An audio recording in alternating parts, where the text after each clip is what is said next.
Hi, and welcome to this live reading from Diamond and Deception, a Karina Cardinal Mysteries, Book 3 by Ellen Butler, and this is presented by Itsy Bitsy Book Bits.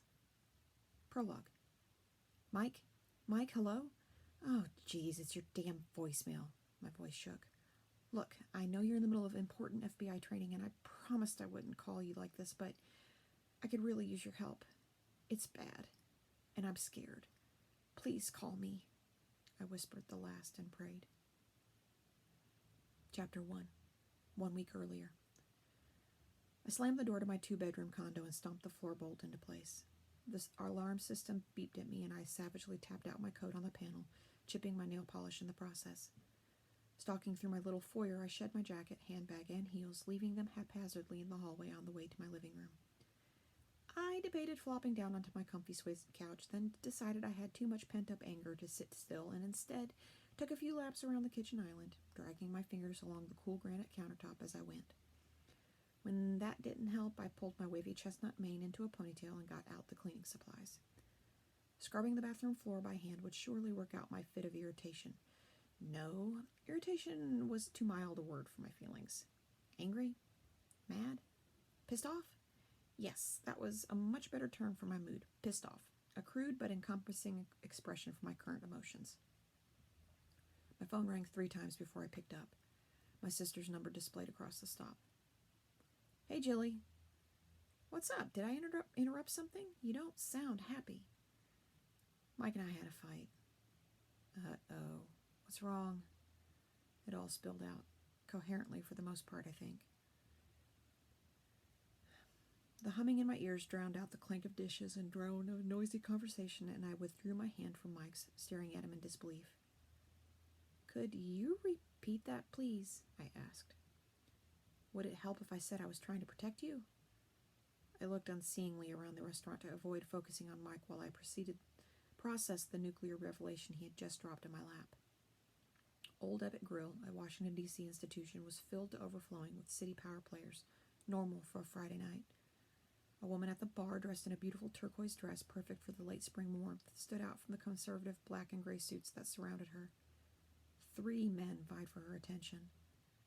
I returned my attention to the dark-haired man across from me, a man I'd been friends with since college, and who recently had evolved into my boyfriend and lover. He'd loosened the striped tie at his neck and removed his jacket. His handsome features were drawn into a concerned frown, and the hand I'd abandoned now fidgeted with the salad fork. Let me get this straight. You secretly accessed my phone and computer information to clear me of Harper's murder? His Adam's apple bobbed as he swallowed and nodded. When? Did you and your FBI buddies break into my home? While I was at work? Mike's coffee brown eyes darted away. I did it when you went to the bathroom. When I went to the bathroom? What the? My mouth dropped. I swept a lock of hair aside and pressed a pair of fingers to my temple. Christ, how long was I in there? He didn't answer. Here we go. Our waiter had arrived. He placed a glass of Pinot Grigio in front of me and a tall glass of frothy beer in front of Mike. Have you decided? Could you give us a few minutes? Mike asked. Neither one of us glanced at the guy. He must have felt the tension twanging tight as a bowstring between us and I'm sure my face displayed my displeasure, because he retreated without another word. How many FBI agents culled through my private information? Just one. I pursed my mouth. Which one? Mike worked for FBI cybercrimes, and a few months ago I'd had the displeasure of meeting some of his colleagues. Actually, I'm sure his colleagues were amiable folks, but being on the receiving end of an FBI investigation as a possible suspect didn't exactly make for a genial introduction to the crew.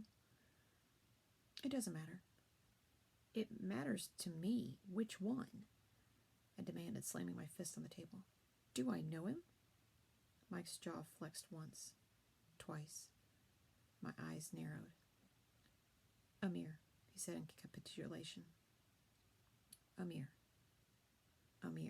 You mean the computer geek, dark Persian looks, the one from my dining room table, that Amir? Mike gave a sharp nod. We go back a long way. I gave an eye roll. So you're telling me he already knew who I was when he came. He'd already invaded my privacy. Casey, it wasn't like that. Don't you Casey me. I shook my finger at him like one would a naughty child. After all that crap with Patrick and the tracking app, you knew. You must have known how I'd feel about such an invasion. Yes. Yes? You knew, and yet you did it anyway? Blindly, I snatched up my wine glass and gulped enough to empty half of it before banging the glass back down with a distinct clank. Luckily, the stem didn't break. Did you seriously think I'd been involved in Harper's death? No, Mike answered flatly. His coolness wound me up even more. Then why the hell did you do it? I told you to clear your name. Why didn't you just ask me if I had had anything to do with it? I did. He stared down, readjusting his napkin. You would, of course, say no even if you had been guilty. You thought I might be guilty? No, but you were with him when he died. I knew the FBI was already digging into your background. You knew you were a person of interest. Breathing deep to regain my composure, I counted backward from 10. So you did it on your supervisor's orders? He paused. No, I did it on my own. I gritted my teeth and clenched my fists, but my response came out in measured tones. You know how you obtained it was illegal as hell. If you'd uncovered something, it never would have been admissible in court. I know. His gaze darted away from mine. Maybe that's why he did it that way. I couldn't read his expression, or rather lack thereof. He'd been too well trained. Why didn't you just ask me for the information? Would you have given it to me if I had? Sure. He arched a thick brow in disbelief. I chewed my lip and huffed. No, I would have told you to get a warrant to talk to my lawyer. He sat back as though vindicated, a move that shot my simmering blood temperature up to a blistering third-degree burn. I opened my mouth to blast him, then catching sight of the waiter heading our way, snapped it shut. My glare sent the server scuttling in the opposite direction, and once again I scanned the restaurant. A thought washed over me. Why now? What? Why now? Why tell me at all? Harper's case is closed. I invited you into my bedroom a while ago. Why didn't you tell me then? Why now? We'd been happily floating in that cloud of bliss, that time period in a relationship where everything is rainbows and unicorns. We held hands when we walked together, even if it was the short distance from the car to the door. We told each other everything and missed out on sleep to talk for hours on the phone. A simple touch from him made me tingle. Our timing finally worked out, and feelings both emotional and sexual that we'd repressed or ignored in college were finally allowed free rein. The best part was, since we were already good friends, there was a comfort level that would usually take other couples weeks or months to achieve. It's been weighing on my mind. I barely listened to him as I stared at the beauty in the turquoise dress. One of the suits seemed to have gained the brunette's attention. He put his hand on her back and guided her to an open bar stool. And now it's weighing on mine, I murmured. I didn't catch that, Mike leaned forward. When I spoke again, it came out low and even. You know, it hasn't escaped my attention that you dropped this explosive piece of information in a public place. I sipped the last bit of my white wine, then folded my arms across my chest. You even brought me to a restaurant where I might know someone and could be recognized. As a matter of fact, I'd been greeted by another lobbyist and a congressman's staff member when I arrived. Basically, you did it here, I tapped the table, so I wouldn't lose my shit. He didn't deny it, and I gleaned a crack in his composure as regret flashed across his features. I'm sorry, Casey. I'll admit, when I got worked up, some of my Irish ancestry came out.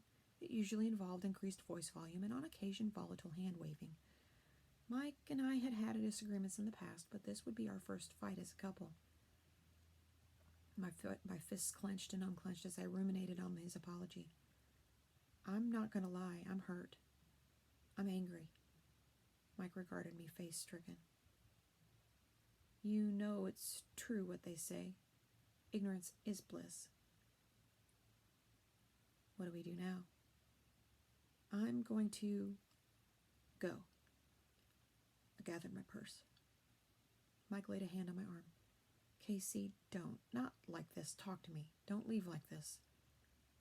My eyes flared. Right now, I don't want to talk to you. I've never known you to run away from a fight, he threw at me, withdrawing his hand. My mouth scrunched up as I held back the invective I longed to throw at him. Michael Finnegan, let me be clear. I am not running away. I'm making a tactical retreat. He opened his mouth, but I held up a finger to forestall him. Because I'm afraid right now I'm going to say something so terrible that I can't take it back. His challenging look disappeared and the mask returned. Okay, he sipped his beer. When do you think you'll be ready to talk? My mouth flattened. I don't know. You are aware I'm leaving on Sunday to finish the training I missed during the Harper case. If you're asking if I will be ready to talk by Sunday, I can't answer. I'm not sure I will be. I see. There was definite pain behind that gaze, and it did nothing to calm my temper. I am the wronged party here, I told myself, irate. To Mike, I said, I think we need a break. He cleared his throat. What kind of break? The kind where I take the week to simmer down. When do you get back into town? Saturday morning. Fine, I'll contact you. I scooted to the edge of the booth seat. Casey? Yes? Be careful. Try not to get into any trouble, he implored. I tilted my head and raised my brows questioningly. Every time I go out of town, you seem to get involved in one scrape or another. Just try to stay out of trouble. I don't think I can handle another one of those calls. Even if that were true, his comment did nothing to improve my mood. Don't worry, if I do get into a scrape, I'll be sure to call someone else. I pulled the handbag strap over my shoulder and stalked my way through the tables. Casey, that's not what I meant, he exclaimed in my retreating back. And that's it, I said to my sister, who'd listened to the entire story in silence. Wow, that's a lot. I can't believe he had the gall to tell me not to get into any scrapes while he was gone, I grumbled. Like those things were my fault. Like I went looking for trouble. Well, don't you dare. Did she just giggle? So how long are you going to let him stew? I beg your pardon? I dropped the scrub brush into the bucket with a small splash and sat back on my heels. I'd scoured the floor as I poured out my story. The tiles sparkled, and if I continued in the same fervor, I'd probably end up scrubbing out the grout. You know, how long are you going to let him stew before you make up? Who's to say I'll forgive him? First of all, you're terrible at holding grudges. You'll be rethinking your temper tantrum by tomorrow morning. It's not a temper tantrum. I chewed my lip in frustration because she was spot on. She continued. Second, this is Mike. So, well, in the inimitable words of Phoebe Buffet, he's your lobster, she said with a dramatic flair. My face scrunched in confusion. What the hell are you talking about? What do crustaceans have to do with it? You know, from Friends. I've been binge watching it on Netflix. Ross and Rachel, that's you and Mike. You guys are made for each other. I rolled my eyes. This isn't a television show, Jilly. I'm really pissed. It felt good to say the words out loud. She tisked. He was trying to protect you. As far as I can tell, he's always trying to protect you. No, before you interrupt, I want you to just think about some of the crazy scrapes you've been in. Sounds like Mike stuck his neck out for you on more than one occasion. You can't compare him to Patrick. True. Give him a break. The Harper case put him between a rock and a hard place. Did he make a bad decision? Maybe. Come on, like you haven't made any bad decisions in your life? I blew out a breath. Okay, maybe you're right, but I'm still mad. You have a right to be. However, to get back to my original question, how long are you going to be mad? How long are you going to punish him by leaving him in limbo?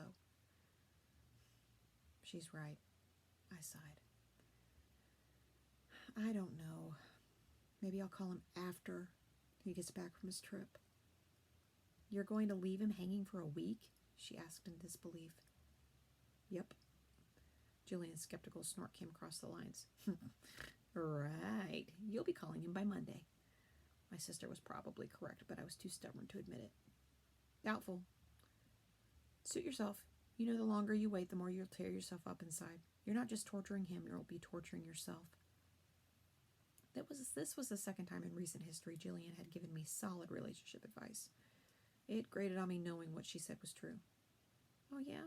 When did you become the relationship whisperer? I retorted. When I started dating Tony, everything came into focus for me, Grasshopper, she said. My sister began seeing Tony Romero, an Alexandria paramedic, about 5 months ago. Everything seemed to be going swimmingly for them. He reminded me of a Latino Jake Gyllenhaal, and if things continued on their current track, it was simply a matter of time before they announced their engagement. I rolled my eyes. Okay, Kung Fu Master, let's move on. You called me. What's up? Oh, right. Actually, this is good. Something to take your mind off of your current mood. My girlfriend from work, Sadara, has tickets for a fashion show at Tyson's Galleria tomorrow. What kind of fashion show? It's a fundraiser for Ronald McDonald House. A bunch of the stores are participating, including Coach and Lily Pulitzer. The moment she said the word fundraiser, I zoned out. My life revolved around fundraisers, primarily for politicians. The D.C. area was a mecca for raising money. Legislatures, nonprofits, charities, school activities, you name it. Someone always had a handout. Don't get me wrong, I had no doubt the Ronald McDonald House did good work, and I should probably do my civic duty and go, but I just couldn't muster the strength to attend one more fundraiser this week. Rena, are you still there? I came back to earth. Yeah, it sounds great. I've got some work to catch up on. You are so full of it. My sister knew me too well. Fine. I'm kind of in a funk over this thing with Mike, and I don't want to drag you down. You sure?